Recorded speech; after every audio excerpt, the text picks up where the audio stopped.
नमस्कार। जय श्री कृष्ण। पिछले वाले वीडियो में आपने देखा कि इस सभी राशियों की बेस्ट क्वालिटी सबकी बता दी थी, लेकिन लास्ट की 3 मकर, कुंभ और मीन, ये तो बिल्कुल लास्ट की 3 मकर, कुंभ और मीन ये रह गई। तो आज इसके बारे में बात करते हैं। तो मकर राशि की बेस्ट क्वालिटी क्या हो सकती है? हमें लगता है कि आपको काफ़ी लोग हो सकता है कि पता ही हो कि क्या हो सकती है उनकी, क्योंकि शनि कैसे, तो मकर राशि शनिदेव की राशि बनती है, तो ये कैसे होते हैं। लेकिन हमको यहाँ पर इनके स्वभाव, नेचर, बाकी चीज़ों की बात नहीं करनी है। इनकी सिर्फ एक बेस्ट क्वालिटी, बेस्ट का मतलब ही है कि और ऐसा नहीं है कि और कोई क्वालिटी है ही नहीं। यहाँ पे ये हमें लग रहा बताना बहुत ज़्यादा ज़रूरी है कि लोग सोच ले कि पता चला सिर्फ यही एक क्वालिटी ही इनके अंदर है, बाकी है नहीं। तो ऐसा नहीं सोचना है। यहाँ पे मतलब ये बनता है कि ये इनकी बेस्ट क्वालिटी है। उसके अलावा और कौन सी है उसकी बात नहीं हो रही है। उसके अलावा भी और भी कुछ तो होंगी ना। ऐसे ही तो देखिए कोई एक, लेकिन हाँ कहते हैं ना, एक गुण से भी वही बात आ गई, एक के साधे सब सधे और सब साधे तो सब जाए, है एक बोलते रहते हैं ना, ऐसी तमाम सारी बातें और कहावत है। तो वही चीज़ है, इनकी बेस्ट क्वालिटी होती है हार्ड वर्क। इनके अंदर मेहनत बहुत ज़्यादा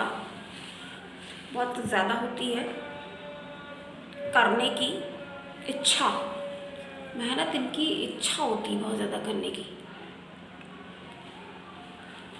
इतना भी कुछ भी करो।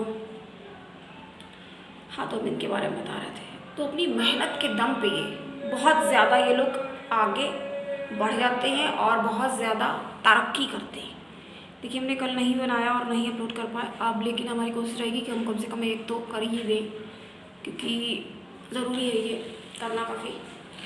तो इनकी बेस्ट क्वालिटी ये है, इसके दम पे ये काफ़ी सफलता प्राप्त करते हैं। सफलता अर्जित करने की संभावना इनकी जो क्वालिटी बढ़ाती है वो सिर्फ इनका हार्ड वर्क ही है। इसके अलावा हम लोग नेक्स्ट की बात करेंगे। अगली राशि जो है वो है कुंभ।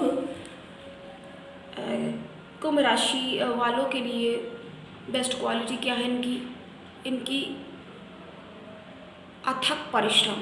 देखिए उसमें भी हमने वही बात कही, क्योंकि ये देखिए दोनों शनि की राशि हैं, तो इनमें ज़्यादा नहीं पाया जाएगा, क्योंकि जो उसका होगा तो वो उसमें भी ज़रूर ही विद्यमान होगा, क्योंकि जब राशि उनकी है तो उससे प्रभाव ना हो, ऐसे नहीं हो सकता ये। तो इनकी बेस्ट क्वालिटी इनका हार्ड वर्क। देखिए लेकिन यहाँ पर जो देखिए थोड़ा मतभेद है, यहाँ मतलब अंतर है थोड़ा सा।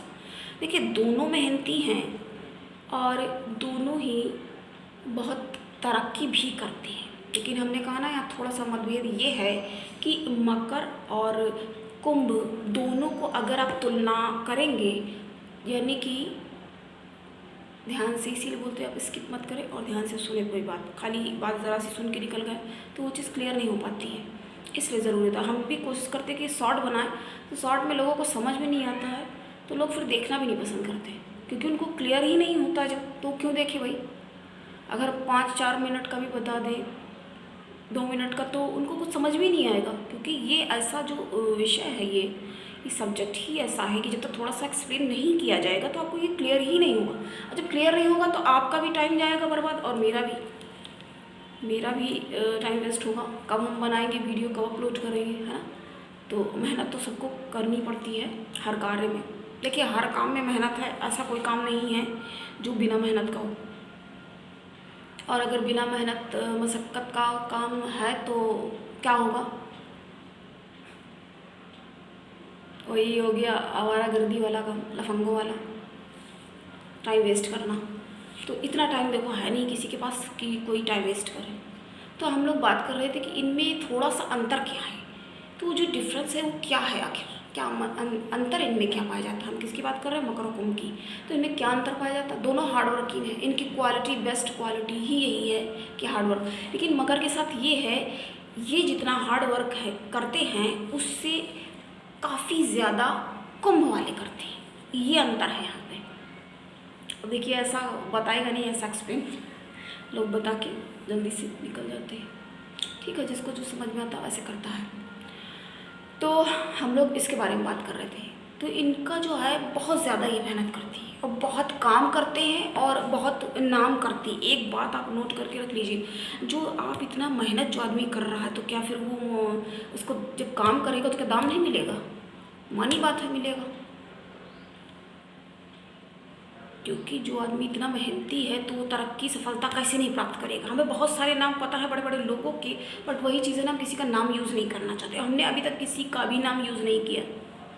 कितने लोगों के बारे में कितना कुछ है क्लियर, लेकिन नहीं बोलते। वक्त आएगा तब बोल देंगे।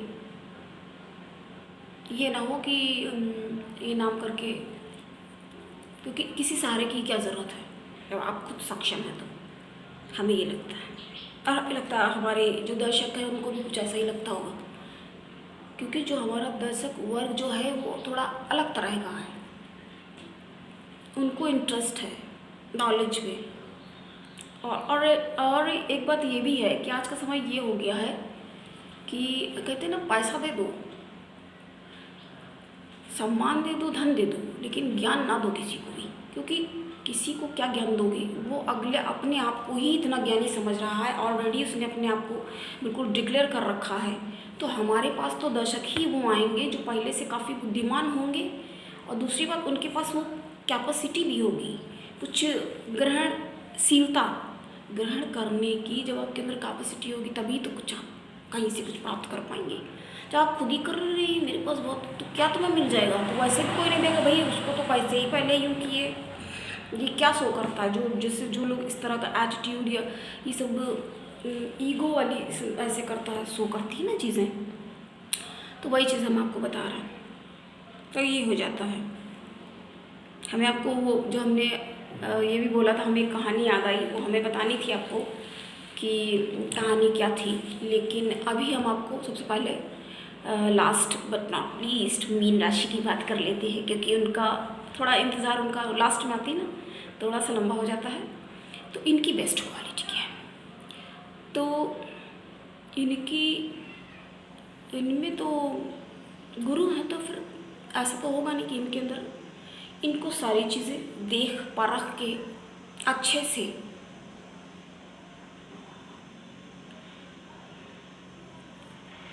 और काफ़ी भावनात्मक होते हैं। ये इनके लिए काफ़ी फेवरेबल कह सकते हैं, इनके फेवर में रहता है कौन, तो इनके बेस्ट क्वालिटी इनकी क्या होगी। वैसे तो ये मास्टर है, they are masters, Guru master, clear. इससे ज़्यादा क्या क्लियर करेंगे हम एक वर्ड में, क्लियर, मास्टर। लेकिन हमें यहाँ बेस्ट क्वालिटी बतानी है, तो इनकी बेस्ट क्वालिटी होती है इमोशन। आपको लगेगा कैसा, गुरु भी हैं प्लस ये साथ में मीन। देखो मछली कैसे, क्योंकि उसको पानी से जो है, पानी से बाहर निकालो तो मर जाती है, काफ़ी पता होगा सबको ही। मछली जल की रानी है, इसका जीवन पानी है, हाथ लगाओ डर जाएगी, बाहर निकालो मर जाएगी, ये होता ना। ये छोटे बच्चे यानी पोयम बोलते रहते हैं, बोलते काफ़ी टाइम से, आपने भी सुना होगा काफ़ी लोगों से, आपको भी पता होगी। कहने का ये मतलब है, तो क्या है, उसको क्या रहता है मछली को, उसको मोह है ना पानी से, तभी तो एकदम से तड़पने लग जाती है। तो ये भी ऐसे तड़प के रह जाती है। लेकिन ये इनकी कमज़ोरी नहीं है, एक तरह से कमज़ोरी कह भी सकते एक कभी मायने में, लेकिन वही बात कहेंगे ना, सिक्के का एक ही पहलू तो नहीं देखा जा सकता ना, दूसरा पहलू तो देखना अनिवार्य है। तो क्या होगा, इनके जो होंगे रिश्ते काफ़ी अच्छे होंगे, इनके इमोशनल कनेक्शन जो होंगे वो काफ़ी अच्छे होंगे। ये लोग अच्छे रिश्ते बनाते हैं, और अच्छे रिश्ते बनाते तो क्या होता, बेनिफिट तो होगा ना। अब अच्छे लोगों के साथ आपने अच्छे से रिश्ते बना रखे हैं तो उसका बेनिफिट लाभ। वैसे भी गुरु हैं, इनको वैसे भी लोग एक कैसे देखते हैं, थोड़ा सा क्या मतलब, ऑफकोर्स आदर की दृष्टि से। तो जब आदर की दृष्टि से देख रहे हैं तो देखिए, हमने एग्जाम्पल में भी आपको बिल्कुल क्लियर कर दिया कि पानी से एक थोड़ा कॉमेडी का भी अभी आ गया था कि बीमारियां जो सब फैल रही थी, क्या क्या कुछ हुआ हमें। लेकिन ना कि देखिए, आपने कभी देखा होगा मेरे नेगेटिव वीडियो, हमने कभी इस तरह की बातें नहीं की, ऐसी बातें, क्योंकि जितना अच्छी पॉजिटिव बात करो वो ज़्यादा अच्छा रहता है। उसके बारे में हमने कभी बहुत ज़्यादा डिस्कस भी नहीं किया। तो आया था कि हम लोग भी लगता है बिल्कुल मछली जैसे हो गए, हाथ निकाल लगाओ डर जाएंगे, बाहर निकले तो मर जाएंगे। वो चीज़ में एकदम से ध्यान आई तो मैंने बोल दिया, बोलना नहीं था ये। तो हम लोग यहाँ तक हमने सबके बारे में जाना। तो हम लोग अब सब राशि की बेस्ट क्वालिटी की बात कर चुके हैं। तो आज ये टॉपिक यहाँ पे कंप्लीट हुआ। अब हम लोग बात कर रहे थे जो कहानी की। तो उस कहानी में होता क्या है, उस कहानी में ये होता है कि एक, अब हमें लगता है बता ही दे इसके बारे में, जब आ गया फिर लगता है बाद में भूल जाओ या रह जाए। उसके पहले एक बात आपको और बताते हैं कि ये जो जब स्टोन्स वगैरह जो होते हैं, तो देखिए जो सर्टिफिकेट बिल्कुल ये टेस्टेड वाले होते हैं, सर्टिफिकेट होता है उनका, ऐसे ऐसे होते हैं, समझ लीजिए कितने कॉस्टली पड़ते हैं ये। और ये पूरा ये देखिए लगा हुआ है इसमें, ये सब काफ़ी कॉस्टली पड़ जाते हैं। इसी वजह से हमने आपको देखी जेमस्टोन, वो आप देखिए जाके, तो आप अपने बारे में भी जान पाएंगे। और फिर आपको कि ये अनिवार्य शर्त क्यों है कि आप जन्मांक विश्लेषण कराएं और बर्थ चार्ट एनालाइज करवाएं, ये क्यों है कि इसलिए है कि तभी आप कंक्लूजन पे आ पाएंगे ना, क्योंकि ऐसे आपको क्लियर नहीं हो पाएगा। थोड़ा सा हम इंग्लिश में बोल देते हैं, ठीक है, लेकिन समझ सकते हैं आप। ऐसे हम बात बताने के लिए आपको बताते रहते जो ज़रूरी होगा आपके समय समय पे आपको जानकारी। और हाँ एक बात कि 5 तारीख को देखिए शनिदेव ने अपना राशि परिवर्तन किया, मतलब परिवर्तन क्या, वो तो पूरा टाइम अभी उसी में रहेंगे क्योंकि वो कुंभ और मकर में ही। लेकिन बात क्या है यहाँ पर, बात ये है कि ये मान के चलिए 4 महीने के लगभग, 4 महीने के आसपास का है परिवर्तन, 4 से भी ज़्यादा ये कह सकते हैं। क्योंकि देखिए शनि देव जिस भी राशि में जाते हैं, जहाँ पर बढ़ते हैं, तो वो थोड़ा देर के लिए बढ़ते हैं, धीरे धीरे चलते हैं ना। इनको लंगड़ा ग्रह भी कहा कि कई बातें हम बताने लग जाते हैं, एकदम से पहले बता चुके हैं, तो आप बोले जाके देखिए। लेकिन हुआ क्या है, ये वक्री है। तो ग्रह जब वक्री का मतलब क्या होता है, उल्टा। जब उल्टा ग्रह चलने लगता है तो उसको वक्री कहा जाता है। देखिए राहु और केतु, बाकी देखिए सारी ग्रह जो होते हैं वो सीधा चलते हैं, लेकिन राहु और केतु ऐसे हैं क्योंकि ये राक्षस है ना, तो इनको क्या करना रहता, उल्टा, ये उल्टा कार्य करते हैं, उल्टा चलने वाले होते हैं, तो ये उल्टे चलते हैं, ये कभी सीधे नहीं होते। आप कहोगे कि भाई जब ये डेविल है, दानव है, तो ये सीधे कैसे हो जाएंगे लेकिन थोड़ी सी बात हंसी वाली हो गई, लेकिन ये बारे में इनके जो बता रहे हैं बताना ज़रूरी है कि ये जो है ये उल्टे चलते हैं। लेकिन शनिदेव अभी तक ये मार्गी थे। जब देखो सीधी मार्ग में, सीधी राह पे कोई चलता तो उसको कहते हैं मार्गी है, ग्रहों की बात कर रहे हैं ना हम। तो और जब उल्टी राह पे, उल्टी राह का क्या मतलब, जब उल्टा ग्रह चलता है तो उसको वक्री ग्रह कहा जाता है। तो ये सभी राशियों पर कैसा असर डालेंगे, इसके लिए हम बहुत जल्दी आपको बता देंगे, बहुत जल्दी, कि सभी राशियों किस तरह का प्रभाव। कहते हैं ना दंड अधिकारी है, तो फिर दंड कैसे नहीं मिलेगा, आप गलत काम करोगे तो दंड नहीं मिलेगा। टीचर क्या करते हैं, पनिशमेंट करते हैं ना क्लास में। कोई बच्चा बहुत ज़्यादा बदमाशी करता है, एक भाषा में बोला जाता है अनुवादी करता है, ये लड़का बड़ा उदंड है। और ये भी बोला जाता है मेष राशि उदंड है, क्योंकि मंगल का मतलब उछल कूद करने वाला, वानर बंदर वाले आ जाते हैं थोड़े से, तो मेष राशि उदंड है ये कहा जाता है। तो होता क्या है, जब कोई बहुत ज़्यादा उपद्रव करता है बच्चा, तो उसको टीचर जो है पनिश करता है ना, पनिशमेंट देते हैं। तो उसी तरह से ये यूं ही नहीं करते। बहुत से लोग इनके बारे में काफ़ी नेगेटिव बोलते हैं, लेकिन वहाँ ऐसी कोई यहाँ बात नहीं। लेकिन हम सभी राशियों के बारे में आपको बहुत जल्दी शीघ्र बताएंगे।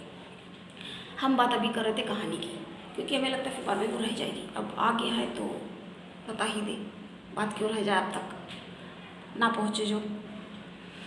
बीच में अटक के रह जाती हैं बातें, तो फिर इससे अच्छा कि बता दें। तो क्या हुआ था, एक राजा था, तो राजा के पास एक मतलब राजा तो राजा के पास एक वैसे तो काफ़ी कुछ सारी सुख सुविधा का मतलब क्या है, राजा के पास सभी कुछ, लेकिन उन्होंने तोता पाल के रखा था।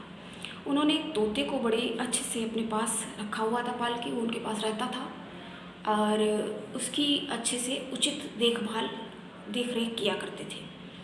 तो उनके पास काफ़ी समय से वो रहता रहा। जब तो हुआ क्या, एक दिन उस तोते ने राजा के पास जाके कहा कि हमें अपने घर की बड़ी याद आ रही है। यहाँ तो हमें वैसे कोई दिक्कत नहीं है, आराम है, सारी सुख सुविधाएं हैं, सब कुछ है, लेकिन हमें ना अपने घर जाना है और अपने परिवार के पास हमें जाना है। तो अगर आप आज्ञा दें, आदेश करें आप, तो हम जाके होके आते हैं। उसे उसको एक बार ये भी लगा कि पता नहीं राजा भेजे ना भेजे, बट राजा को उस पर भरोसा भी था।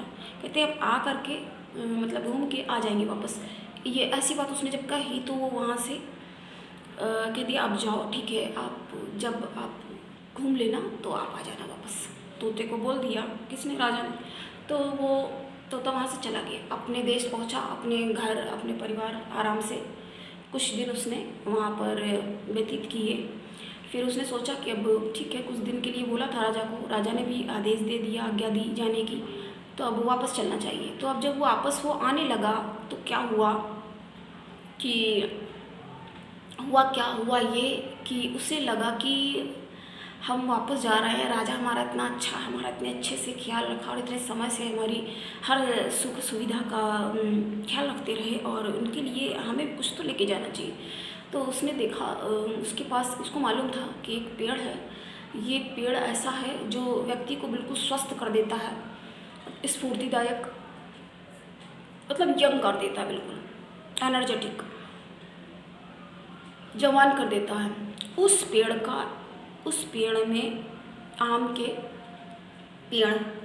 का पेड़ मतलब वो था, आम के पेड़ जो थे उसमें से वो एक पेड़ ऐसा था। तो जब उसको ये लगा तो उसने क्या किया, उसने ये किया कि हम राजा के लिए एक आम तो तोड़ के ले जाएं। तो उसने एक आम तोड़ लिया वहाँ से, लेकिन वो ले करके, अब कहानी है तो ऐसे जो आपको सुना रहे हैं, लेकिन इसका सार आप समझेंगे। तो जब वहाँ से चल दिया तो क्या हुआ, रास्ते में वो काफ़ी थक गया, दूर से आ रहा था ना जंगल से, तो मिल के लोगों से, और इसने सब करके जब रुक गया वो, तो उसने आम को एक पेड़ देखा घना, तो वहाँ पे वो जाके बैठ गया। सोचा थोड़ा सा, क्योंकि निद्रा देवी उसको थोड़ा सा तंग कर रही थी कि थोड़ा सा सो ले, आराम कर ले, तो वो सो गया वहाँ जा कर के। आम उसने बगल में अपने पास में रख लिया। उतनी देर में क्या हुआ, एक सांप निकला, उसको लगा ये पता नहीं क्या है, तो उसने उसको आम को खाया, थोड़ा सा काटा, ऐसे करके खाया। अब क्या हुआ, इसके आम के सर्प द्वारा स्पर्श करने से वो जहरीला बन गया। अब तोते को क्या पता ये क्या हुआ है। जब वो सो करके उठा तो वही आम उठा के वो राजा के पास चला गया। अब जब राजा के पास चला गया तो उसने ले जा करके राजा को दिया कि ये बहुत अच्छा है, और आपको सब तकलीफ़ों से आप दूर हो जाएंगे, स्फूर्ति आपके अंदर आएगी और हर रोग ख़त्म हो जाएगा और आप एनर्जेटिक बिल्कुल हो जाएंगे। तरह तरह से उसने बड़ाई करी आम की। तो एक आम लेके जब वो गया तो ये किया, जब उसने ये कहा कि ये जवान कर देगा, समझो एकदम आपको सारी समस्याओं से बिल्कुल आप स्फूर्तिदायक एकदम अच्छे से हो जाएंगे आराम से। तो इससे आपको, क्योंकि उसने देखा कि राजा भी थक जाता है और बीमार हो जाता है, बूढ़ा हो चला, जवान हो जाएगा एकदम, ताकत से शक्तिशाली हो जाएगा, भरपूर हो जाएगा। तो उसने क्या कहा, राजा ने, ठीक है, वो खुश हुआ उसकी बातों से कि अरे वाह क्या बात है, बताओ ये लेके आया इसने ऐसा। तो जब वो लेके आया और उन्होंने कहा कि राजा ने कहा कि ठीक है हम तो खाएंगे, उसने काटा खाने के लिए, तो उसके पास एक कुत्ता था, कुत्ता भी उसका बड़ा वफादार था। तो उसने सोचा कि हम थोड़ा सा पहले इसको खिलाएं, इसको भी ये है, इसको हमें खिलाना चाहिए। तो जब राजा ने उस कुत्ते को खिलाया तो कुत्ता आम खाते ही मर गया। अब राजा का क्रोध की कोई कहती हमारा ये इतना पसंदीदा ये क्या लेके आया है, ये फिर क्रोध में वो आ गए। क्रोध की अवस्था में उन्होंने कुछ नहीं देखा सुना समझा कुछ भी नहीं, उन्होंने उस तोते को गर्दन उसकी काट दी, मार दिया उसे। और बता दिया कि उनको बहुत दुख हुआ कि बताओ कुत्ता मर गया इसके चक्कर में। अब कुल मिला के वो उनके जो दोनों थे अच्छे खासे फेवरेट, उनको इतने अच्छे से उन्होंने पाला, इतनी मेहनत करके कि मतलब हम इतना उसको कुत्ते को इतना पसंद करते थे, उसका ख्याल रखते थे। वो बताओ मर गया इस तोते की वजह से, तो उसको भी मार दिया। इतने समय से उसको पाला, अच्छा खासा सब किया, उसके बाद भी उसे मार दिया। फिर क्या हुआ कि फेंक दो, उनको दुख भी हुआ, क्रोध भी, सारी मतलब कैसी फीलिंग, मिक्स्ड फीलिंग्स आ रही थी, तो उन्होंने उसको फेंक दिया। अब आम का जो गुठली वहाँ पड़ गई तो उससे वहीं पर एक आम का वृक्ष उग गया। तो उन्होंने नगर में घोषणा करवा दी कि ये आम का जो पेड़ है इसको बिल्कुल कोई हाथ नहीं लगाएगा और उसको बिल्कुल कोई नहीं छुएगा, ये वही जहरीले आम का पेड़ है। उनको समझ में आ गया जहरीला आम है ये, पता नहीं जहरीला आम देखो लेके आ गया। उनको तो ये लगा ये, लेकिन उसकी मंशा क्या थी। तो जब फिर क्या हुआ, सब लोगों को जब पता चल गया तो उसका कोई नहीं खाता था, कोई भी नहीं खाता था। तो एक दिन क्या हुआ, एक साधु वहाँ से होकर के गुजरे, उनको तो क्या हो रहा बार बार। तो जब वहाँ से गए तो उन्होंने देखा, उनको निद्रा देवी आई। दोपहर का समय, हवा सी चल रही थी, दोपहर हल्का समय, कभी सुहाना सा नहीं हो जाता, वैसे अच्छा लग रहा था। जब मदमस्त मौसम देखा उन्होंने तो उनको लगा कि थोड़ा सा सो ले, यहाँ पेड़ घना है काफ़ी अच्छा सा, तो वहीं पे वो सो गए। जब वो सो गए तो क्या हुआ कि उनको अच्छी सी नींद आ गई, सो गए। सोने के बाद कुछ देर के बाद जब वो उठे, कुछ थोड़ी नींद के बाद ऐसा होता ना, थोड़ी देर सो लिए फिर उठे। जब उठे तो उनको भूख लगी। अब उन्होंने कहा पता नहीं कहाँ इस समय कहाँ किससे क्या लेने जाए, वैसे तो उनको कोई खिला दे, साधु वगैरह को तो लोग खिला ही देते, तो खिला दे कुछ भी लोग। लेकिन उनको लगा कि अभी ये पेड़ है, लाओ आम ही इसका खा ले, ये वही वृक्ष था। ये देखिए इत्तेफाक कैसे होता। तो उसी पेड़ उन्होंने आम लिया, खाया। तो वहाँ से सैनिक भी देख रहे थे, कहते हाय, जब तक वो रोकते तब तक उन्होंने वो आम खा लिया। जब वो खा लिया तो वो एकदम उनके अंदर ताकत, साहस और बड़ी यंग हो गए, वो जवान से हो गए। तो यही उनको पकड़ के ले जाके वहाँ बताया, कहते बड़ा अच्छा पेड़ है। वो सैनिक से खुद ही बताने लगे, सैनिक भी उनके पास आए, कह रहे ये तो जहरीला पेड़ था, इसका तो कभी कोई खाता नहीं है। कहते अच्छा, कह रहे वो ताकत लग रही है, चलो राजा के पास चलते, सारी बात बता। जब सारी बात बताई गई तो बाकी भी सारे लोगों ने जब देखा कि ये इन्होंने खा के, तो बाकी भी जो लोग थे वो भी खाने लगे। कि जब इनको कुछ नहीं हुआ, बाकी सब लोगों ने फिर खाया। अब सब लोगों ने खाया तो सब जवान होने लगे, पूरा शक्तिशाली हो गए नगरवासी। तब जब राजा के पास वो साधु और वो सैनिक वगैरह सारी बातें बताने के लिए पहुँचे और पता चला कि और भी लोग खा रहे, जवान हो रहे, तब राजा को अपनी गलती पता चली। कि राजा को लगा कि बताओ ये कितनी बड़ी गलती करी है, उस तोते को तो मार दिया। और वो सच बात कह रहा था, वो एक सही आम ही लेके आया था। अब पता नहीं वो नहीं उसने देखा होगा वो कैसे जहरीला हो गया या कैसे उसको कहाँ से, तब आइडिया तो लग ही गया ना। वो साधु थे, वो भी अपनी बात से बताने लगे कि ये भी तो हो सकता ना भाई, उसने कहीं रखा हुआ, कोई जहरीले कीड़े ने उसमें क्या कर दिया, डंक मारा या डसा या क्या, है ना, ऐसे समझेंगे ना। तो वही बात आती, क्या बात आती है यहाँ से घूम फिर के, कि जो आदमी सोच विचार के नहीं करता है तो कितनी बड़ी गलती। फिर राजा को अपनी गलती पे इतना पछतावा हुआ और कैसा दुख हुआ उन्होंने कि कुत्ते को तो पहले ही खिला दिया था, ठीक है, तोते को तो नहीं, कुछ तो सोचना चाहिए। तो लेके आया था, उसको मार दिए। तो कहानी यही समाप्त होती है। तब उसको लगा कि देखो, हाँ, बिना बेचारे जो करे सो पाछे। आपको पता ही है वैसे, फिर भी हम कहते हैं पछताए, बिना बेचारे जो करे सो पाछे पछताए, काम बिगाड़े आपनो जग में होत हँसाए। सबको बहुत दुख हुआ कि बताओ जिसकी वजह से उसको कैसे बेरहमी से मार दिया गया, कि इतना पाला। बाद में सारी बातें याद आने लगी उनको कि बताओ कुत्ते को भी इतना पाला, वो मर गया। चलो वो मर गया था किसी गलती की वजह से, या क्या वजह थी, कैसे क्या हुआ, कि जब ये कोई बात कह रहा है तो उसकी भी तो बात सुननी चाहिए ना। तोते ने जब इतनी बात कही थी तो सुननी चाहिए ना, लेकिन नहीं, किसी ने सुना और उसको इससे बेमौत मारा गया। सभी को दुख हुआ। तो इसलिए, और बात एक यहाँ पर कहना अनिवार्य है कि साँच को आँच नहीं। वो लास्ट तक वो कहता रहा तो था अपनी बात, लेकिन किसी ने उसकी बात पर यकीन नहीं किया और उसको मौत के घाट उतार दिया। और बाद में क्या हुआ, उसकी ही बात सच निकली।